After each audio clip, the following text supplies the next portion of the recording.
Hello everybody, Gavin McCormack here and welcome back. Now during this course we are going to be asking you to take lots and lots of photographs. Now you might only have a smartphone, you might have a really expensive camera, and it doesn't really matter about the equipment you've got. What matters is if you know exactly how to take the perfect photograph. Now we are on a ship in the Scotia Sea on our way to the Falklands, and we are very lucky to be here with Renato. Hello Renato. Hello, nice to meet you. Now Renato is a photographer, he is a wildlife photographer and a chimpanzee activist. Renato, can you tell us, today we're going to talk about 3 really important tips for all the children out there of how they can make their photographs really, really good. What's tip number 1? Fantastic. So, hi everyone, and I'm going to give you my top 3 tips to improve your photography. So the first one is watch out for your background and keep it very simple. Can I ask you about that, the background? So the things that are at the front, maybe I'm taking a photograph of a cat in a garden. Do I need to make sure the cat is at the front and the background is quite empty? Absolutely, they will be ideal. So your subject will really stand out from the image. And I mean, the essential question is, what does it make a good background? A good background is something that doesn't conflict with the main subject. So you don't want a competition between the foreground and the background, whichever one you're focusing on, that should be the one that you look at. That's right, because they will help your eyes being drawn straight to the main subject you're trying to photograph. So tell us about this photograph, the first one you've got here. This is a photograph of a fur seal taken in Antarctica. How have you made the background so white? So I just took advantage of the snow being behind the seal. I focused on the seal and I just made the background look very, very white. So the main subject will stand out very clearly with a white background. And I can see the fur seal's whiskers are really sticking out. You can see his eyes. He looks beautiful. This looks amazing. Tell us about this second one. This is a chin-strap penguin and it's got a blue sky now. So this is a chin-strap penguin taking its stone back to the colony as a nest building. So it's going to build this nest, and I just use the sky to as a background, just to make sure that the chin-strap penguin really stands out. Really, really good. And you can see the black against the blue is absolutely perfect. So the first tip number 1, is keep the background simple and make sure that the object you want your people to look at, or whoever's looking at your photograph, put it right at the front. So let's go to tip number 2. Now, this is a tricky one. This is called the rule of thirds. Can you tell us about rule of thirds? Absolutely. So the rule of thirds essentially is not positioning your main subject right in the center of the image. So imagine you have 2 imaginary lines, 2 vertical and 2 horizontal lines. So the intersection points will be the best possible points where you can place your subject. Beautiful, because quite often I make that mistake. If I'm taking a photograph of a friend or of an animal, I put it right in the middle and later it looks terrible. So what you're saying is have it on the left or have it on the right. So let's look at an example of this penguin you've got here. It looks to me like a Gentoo penguin.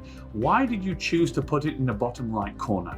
So in this case, the best possible spot where the penguin fits, because he's walking from the right into the center of the image, so I picked up the bottom right of the intersection point. What you're saying is, if your subject is walking from right to left, put it in the right-hand side. If it's walking from left to right, like on your second image here, which is a penguin porpoising, we stick that on the left-hand side. Can you tell us about this picture? That's right. So this is what I call action shots, where I try to capture essentially a penguin in flight.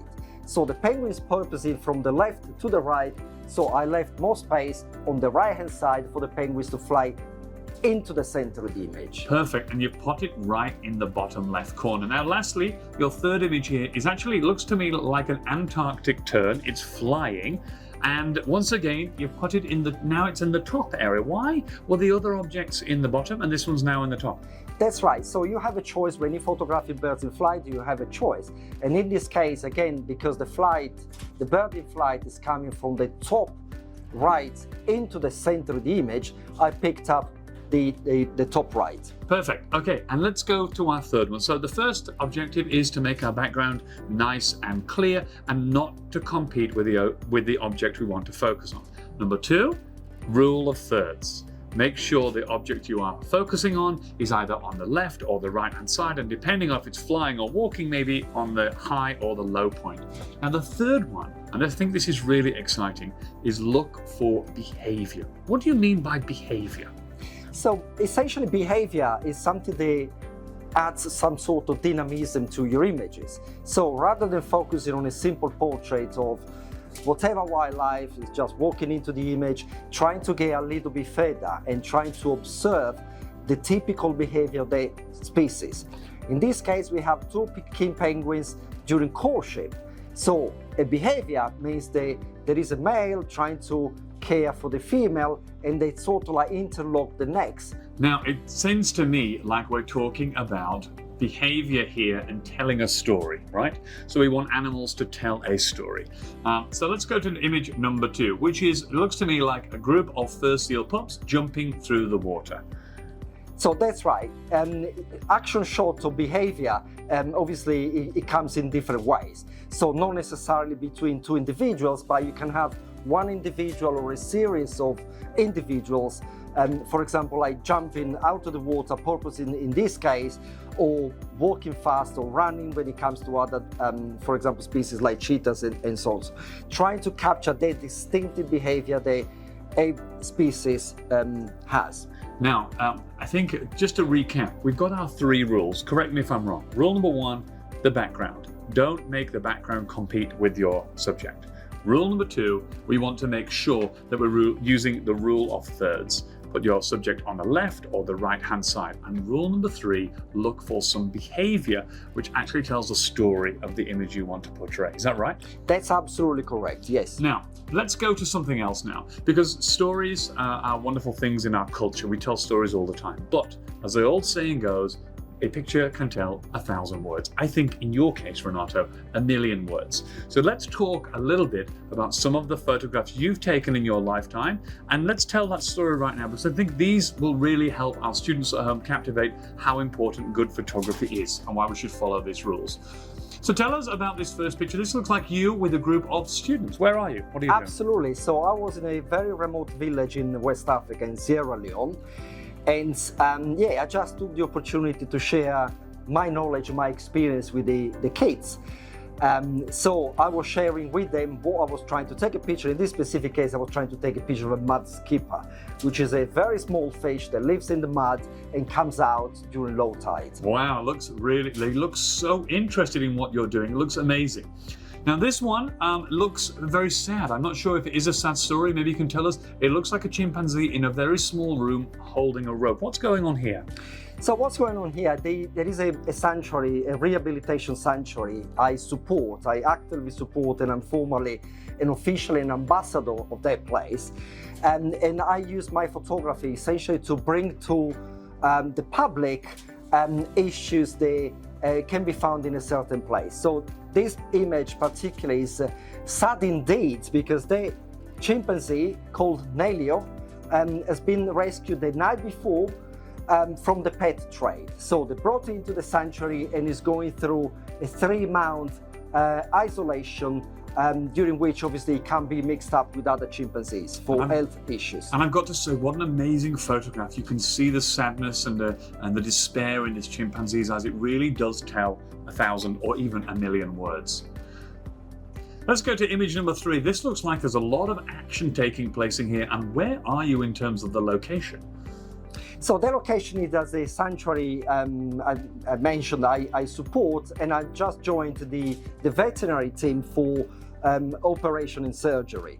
So in this case, I position myself hanging on one of the windows and trying to take a picture shooting from top to bottom, just to give a full perspective of the entire operation, and showing not only what the veterinaries do, but also the caregivers to the chimpanzees. It's an amazing angle. You've got all of the different aspects that you can see outside. You can see how busy it is. You can really see what kind of conditions they're working in. That's another one of those. Now let's go to this one. This one tells a bazillion words. I mean, we've got a baby chimpanzee on the bed. It's so cute, but behind it, there's a lady crying. What's happening here? Yeah, so the caregiver, her name is Mama P, and is very well known in Sierra Leone, is absolutely in despair.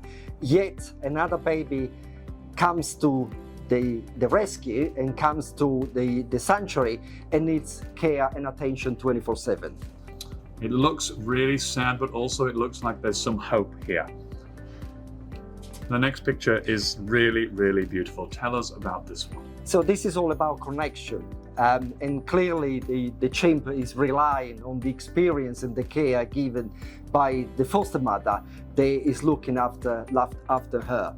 You've really captured the essence of look at the baby's eyes looking up at her. There's really a sense of hope there. I think we've all got our hairs on our arms are standing on end. And last one, this is quite a funny one, maybe a happy ending here. Tell us what's happening in this. Of course, did you know that chimpanzees go to the dentist sometimes?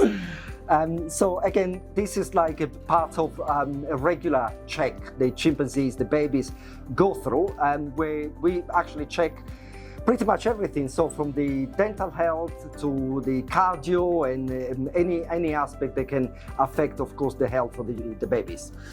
Now, I think what's really important here is that we think that photographers go out into the forest, into the woods, into the jungle, they photograph animals, they sell them, they put them on people's bedroom walls. But actually, being a photographer is way more than that. You've taught us the 3 really valuable rules today. No competition between background and your subject. Rule of thirds, and look for some behavior. But I think something you've really taught me and everybody else at home is that the job of a photographer is to tell a story. And sometimes that story can be very powerful. Today, we have learned that there are chimpanzees in this world that need our help, and we can do things to help them. And you can be a photographer just like Renato too. If you follow these 3 very simple rules and you find a story that will help other people want to change the world, then you can be just like Renato and be a professional photographer with a mission. Now, Renato, before we let you go, can you tell us this final question, the answer to this final question? You're a photographer, we're in the Scotia Sea, you've traveled all around the world capturing amazing stories and helping the world understand what goes on around the planet. How did you get to become a photographer, and can you tell us how that became something that you really wanted to do? So yeah, that's a very interesting question, because I actually had a very dramatic change in career. So about 10 years ago, I decided to leave my office work. So I was working in the marketing department of a corporation, and I decided to spend more time outside. So one of the things that anything I take out in terms of having the luxury to travel, I tend to give it back. So I found my personal project with the chimpanzees, and that's a way for me to give back to nature. Anything I can help with photography, and as you said, it's a very powerful weapon to bring issues to the public and increase in a way also the dignity of the wildlife and the species I care the most. Amazing. So I think what Renato's trying to say there is, when you find something you love, when you find your passion, your dream, whether it's photography or writing or illustrating or art, whatever that is, you have to make sure that you feel determined and you go for it, and you make sure that when you do it, that you help to change the world along the way. Renato, it has been so nice. Thank you very much for your time. Thank you, and see you all later. Goodbye. Thank you. Bye-bye.